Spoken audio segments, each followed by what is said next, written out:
చేసే పని ఇదే బుద్ధి ఉందా నీకు? మందితోటి బదరామనుకుంటా ఏం పడరా నీకు? దేవుడు భక్తులు ఎట్లా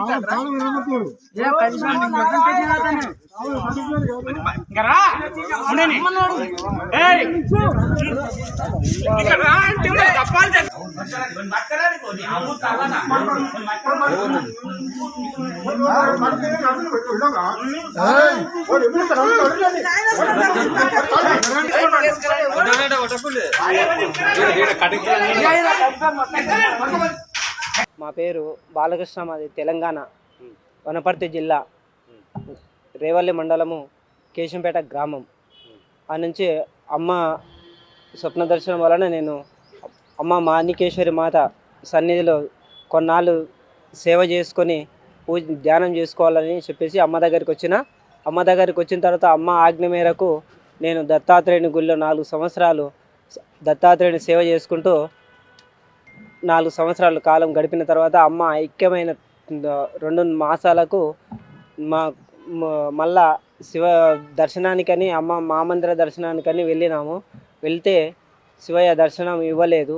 అయితే అట్లా ఒక 2-3 సార్లు అడిగినా కూడా శివయ్య దర్శనం ఇవ్వనందుకు మళ్ళా ఎందుకు ఆయనతోటి నన్ను ఎందుకు డిస్కషన్ చేసుకోవాలని చెప్పేసి పెద్దవాళ్ళతో ఎందుకు గొడవ అని చెప్పేసి నేను వెనక్కి మళ్ళీ వచ్చి మళ్ళీ దర్శనానికి వస్తే కూడా ఎన్నిసార్లు దర్శనానికి వచ్చినా కూడా శివయ్య మామందిర దర్శనం ఇవ్వనందుకు నాకు చాలా బాధ అనిపించి నేను ఈ మామందిర దర్శనం లేకున్నా సరే నేను బయటనన్నా అమ్మ దర్శనం చేసుకొని ఆనందపడదామని చెప్పేసి బయట అమ్మ త్రిశూలం దగ్గర అమ్మ ఎప్పటికీ ప్రజలందరికీ దర్శనం ఇచ్చే స్థలంలో పాద పూజ జరిగే దగ్గర త్రిశూలం ఉన్న దగ్గర నేను ధ్యానానికి కూర్చుంటే ఎంతసేపు కూర్చుంటావురా అని 2-3 సార్లు అట్లా దూషించినారు, తిడితే ఏమనకుండా వెళ్ళిపోయి ఇంకా నాకు బుద్ధి పుట్టినప్పుడల్లా అమ్మ దర్శనానికి వచ్చి మామందిర దర్శనం లేకున్నా బయటనైనా ధ్యానం కూర్చుందామని కూర్చుంటే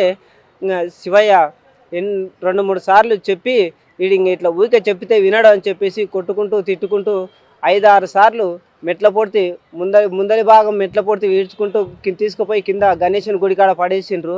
వెనక భాగం మెట్ల పొడితే ఈడ్చుకుపోయి కింద మెట్ల కింద పడేసిండ్రు.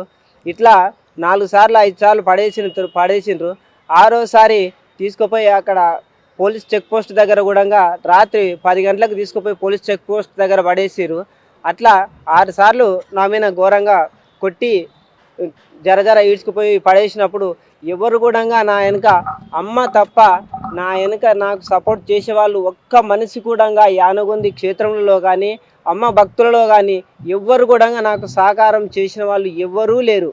అయితే అమ్మ నీవే నాకు దయ, నీవే నాకు అండ, నీవు తప్ప నాకు ఎవరు లేరు, జన్మనిచ్చిన తల్లివి, నీవే చంపినా బతికినా నీ మీదనే ఆధారపడి నేను తల్లిదండ్రిని వదిలిపెట్టి నీ సన్నిధానానికి వచ్చిన కాబట్టి నువ్వే నన్ను రక్షణ చెయ్యి, ఈ దుర్మార్గుల నుంచి నన్ను రక్షణ చేయవలసింది నీవే అని చెప్పేసి ఎంతో దుఃఖంతోటి ఎంతో బాధతోటి నేను అమ్మ సన్నిధికి మళ్ళా 7వసారి అమ్మ దర్శనానికని వెళ్ళి అట్లే కూర్చున్న తర్వాత శివయ్య మనుషులందరూ కలిసి అరే ఎంతసేపు కూర్చుంటావురా, ఎంతసేపు చేస్తావు, నీకు ఎన్నిసార్లు చెప్తే బుద్ధి లేదా అని శివయ్య మనుషులు అన్నారు.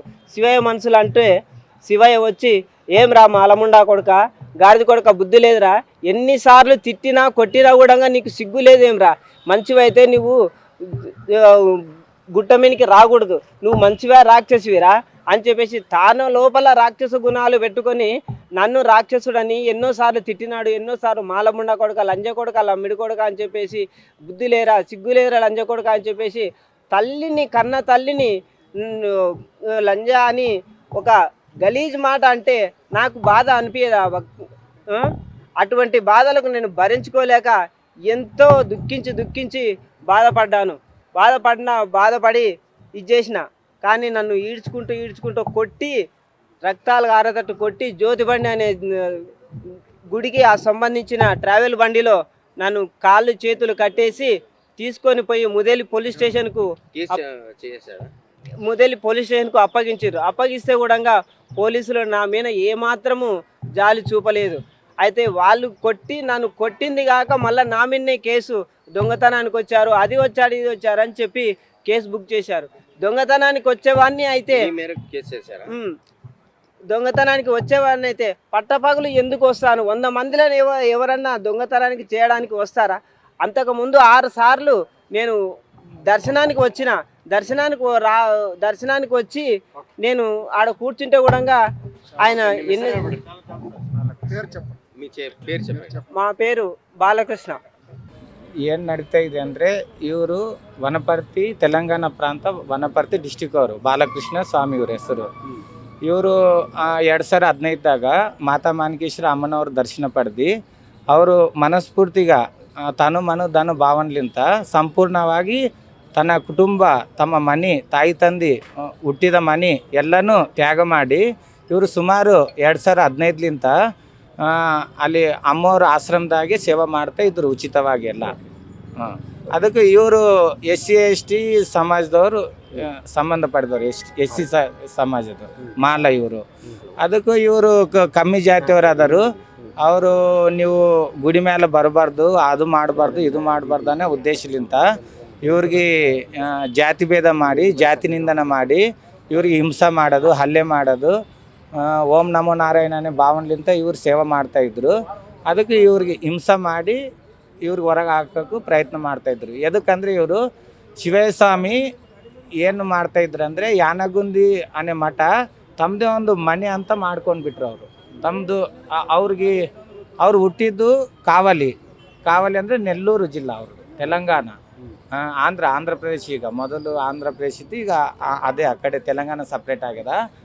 ಆ ಕಡೆ ಪ್ರಾಂತವರು ಅವರು ಅಲ್ಲಿಂದ ಈ ಕಡೆ ಬಂದು ನಮ್ಮ ಕರ್ನಾಟಕದವ್ರಿಗೆ ಎಲ್ಲರಿಗೆ ದೂರ ಮಾಡೋದು. ನಮ್ಮ ಕರ್ನಾಟಕವ್ರ ಸ್ವಾಮಿಗಳಾಗಲಿ, ನಮ್ಮ ಕನ್ನಡ ನಾಡಿನ ಅನ್ನೋದು ಏನೂ ಗೊತ್ತಿಲ್ಲ ಅವ್ರಿಗೆ. ಈ ಕಡೆ ಭೂಮಿ, ಈ ಕಡೆ ವಾಯು ಆಗಲಿ, ಈ ಕಡೆ ಭೂಮಿ ಆಗಲಿ, ಅಮ್ಮನ ತಪಶಕ್ತಿ ಆಗಲಿ, ಇವ್ರಿಗೆ ಏನೂ ಉಪಯೋಗ ಅಂದರೆ ಪಾಲಿಸ್ತಾ ಇಲ್ಲ. ಇವ್ರಿಗೆ ಹಲ್ಲೆ ಮಾಡ್ಯಾರು. ಯಾಕಂದರೆ ಇವರು ಕಡಿಮೆ ಜಾತಿಯವರು ಅದಾರು. ನೀವು ಗುಡಿ ಮೇಲೆ ಬರಬಾರ್ದು, ನೀವು ಯಾಕೆ ಬರ್ತಾಯಿದ್ರಿ, ನಾವೇ ಎಲ್ಲ ನೋಡ್ಕೊತೀವಿ, ನೀವು ಬರಬಾರ್ದು ಅನ್ನೋ ಉದ್ದೇಶಲಿಂತ ಇವ್ರಿಗೆ ಕೆಟ್ಟ ಶಬ್ದ, ಅವಾಂಛಿತ ಶಬ್ದಲಿಂತ ನಿಂದನೆ ಮಾಡಿ ಮತ್ತು ಇವರು ಪ್ರಶ್ನೆ ಮಾಡ್ತೆ ಇವ್ರಿಗೆ ಹಲ್ಲೆ ಮಾಡ್ಯಾರ. ಹಿಂಗೆ ಯಾಕೆ ನಮಗೆ ಅಮ್ಮವ್ರ ಜೀವಂತಿದ್ದಾಗ ಅವ್ರಿಗೆ ಟ್ರೀಟ್ಮೆಂಟಿಗೆ ಕರ್ಕೊಂಡು ಹೋಗ್ಬೇಕಾದಾಗ ಅದೆಲ್ಲ ಏನೋ ಭಾಳ ಕಿರುಕುಳ ಕೊಟ್ಟಿದ್ದಾರಂತೆ, ನಿಜಾನ? ಹೌದು, ಕಿರುಕುಳ ಕೊಟ್ಟಿದ್ರು ಅವರು. ಏನಂತಂದರೆ ಅಮ್ಮನವರು ಈಗ ಲಾಸ್ಟ್ ಸ್ಟೇಜ್ನಾಗ ಇದ್ದಾರಂತ ತಿಳ್ಕೊರು. ಅವರು ವಯಸ್ಸು ಸುಮಾರು 90 ಇಯರ್ಸ್. ಈಗ 90 ಇಯರ್ಸ್ ಆಗಿದ್ಮೇಲೆ, 90 ವರ್ಷ ಆಗಿದ್ಮೇಲೆ ನಾವಾಗಲಿ ಯಾರನ್ನಾಗ್ಲಾಕ ಅವರು ಎಷ್ಟು ತಪಸ್ಸು ಮಾಡಿದ್ರೇನು ಅಮ್ಮನವರು, ಅವ್ರಿಗೆ ಕೆಲವೊಂದು ಜವಾಬ್ದಾರಿ ಇರ್ತದೆ.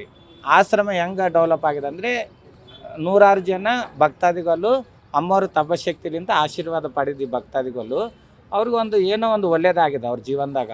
ಅದ್ರಲಿಂತ ಅವರು ಆಶ್ರಮಕ್ಕೆ ಸೇವೆ ಮಾಡಿದರು. ಏನಂತ ಸೇವೆ ಮಾಡಿದ್ರು ಅಂದರೆ ಅವರು ಕಷ್ಟಪಡಿದಂಥ ಒಂದು ಹಣ ರೂಪದಾಗ ಆಗಲಿ ಮತ್ತು ಮನಸ್ಸಾಗಲಿ, ಸೇವೆ ಆಗಲಿ, ಪ್ರತಿಯೊಂದು ವಿಷಯದಾಗ ಭಕ್ತರು ಲಕ್ಷಾನುಗಟ್ಟಲೆ ಭಕ್ತರು ಆಂಧ್ರ ಪ್ರದೇಶ ಆಗಲಿ, ಕರ್ನಾಟಕ ಆಗಲಿ, ಮಹಾರಾಷ್ಟ್ರ ಆಗಲಿ, ಪ್ರತಿಯೊಬ್ಬರು ತೆಲಂಗಾಣ ಆಗಲಿ ಎಲ್ಲರೂ ಸೇವೆ ಮಾಡಿದ್ರು. ಎಲ್ಲರೂ ಕೂಡಿ ಟ್ರೀಟ್ಮೆಂಟ್ ಕೂಡ ವಿಚಾರದಾಗ ಹಗ್ಗ ಕಟ್ಕೊಂಡು ಹೋಗಿದ್ದಾರೆ, ಹಂಗಿಂಗೇನೋ ಹೇಳ್ತಾ ಇದ್ರು. ಏನು ತೊಂದರೆ ಆಗಿದೆ ಅಂದರೆ ಇವರು ಅಮ್ಮನವರು ಲಾಸ್ಟ್ ಸ್ಟೇಜ್ನಾಗಿದ್ರೇನು ಇವರು ನಮ್ಮ ಆಶ್ರಮಕ್ಕೆ ಬರಬೇಕು. ಅಲ್ಲೆಲ್ಲ ಅಮ್ಮವರು ಸುಮಾರು ಒಂದು 50-60 ಆಶ್ರಮಗಳು ಅದಾವೆ.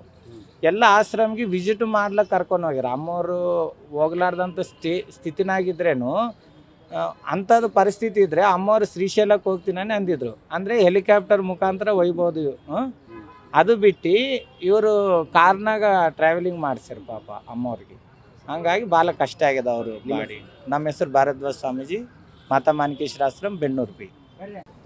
ಈಗ ಕರ್ನಾಟಕ, ಆಂಧ್ರ, ತೆಲಂಗಾಣ ಬೇರೆ ಬೇರೆ ರಾಜ್ಯಗಳಲ್ಲಿ ಲಕ್ಷಾಂತರ ಭಕ್ತಾದಿಗಳನ್ನು ಹೊಂದಿರತಕ್ಕಂಥ ಏಕೈಕ ಸುಪ್ರಸಿದ್ಧ ಮಠ ಅಂದರೆ ಅದು ಆ ಸೇಡಂ ತಾಲೂಕಿನ ಯಾನಗುಂದಿ ಮಾತಾ ಮಾಣಿಕೇಶ್ವರ ಮಠ ಅಂತೇಳಿ ಸುಪ್ರಸಿದ್ಧ ಮಠ.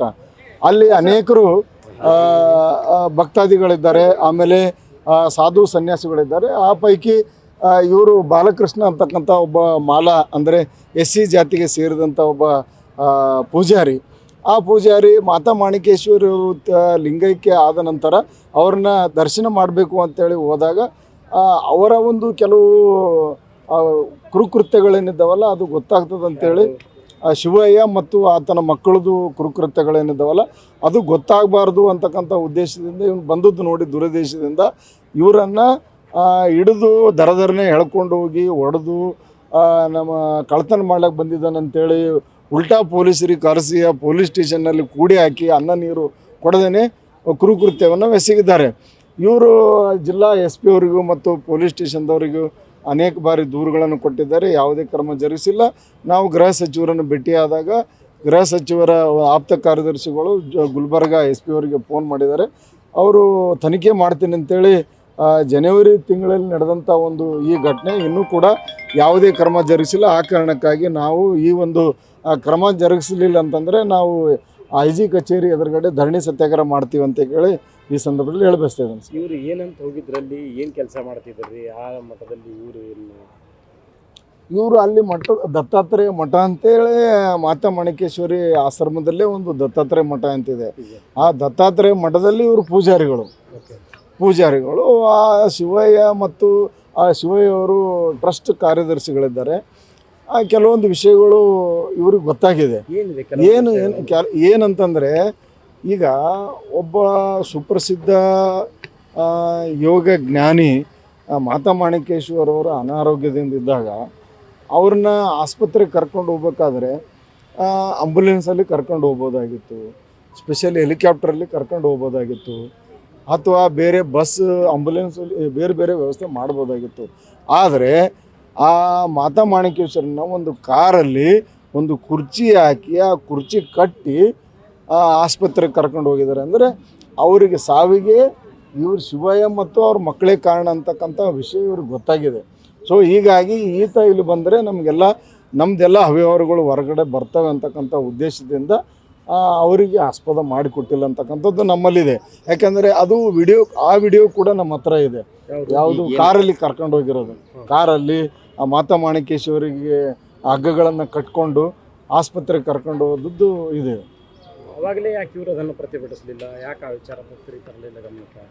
ಈಗ ಅಲ್ಲಿರ್ತಕ್ಕಂಥ ಇವರು ಗ್ರಾಮಸ್ಥರಿದ್ದಾರೆ, ಇವರಿಗೆಲ್ಲ ಗೊತ್ತದು ಯಾಕೆ ಪ್ರತಿಭಟಿಸ್ಬೇಕು, ಏನು ಸುದ್ದಿ ಅವ್ರಿಗೆಲ್ಲ ಗೊತ್ತು ಸರ್ ವಿಷಯ. ಅವರೆಲ್ಲ ಹೇಳ್ತಾರೆ.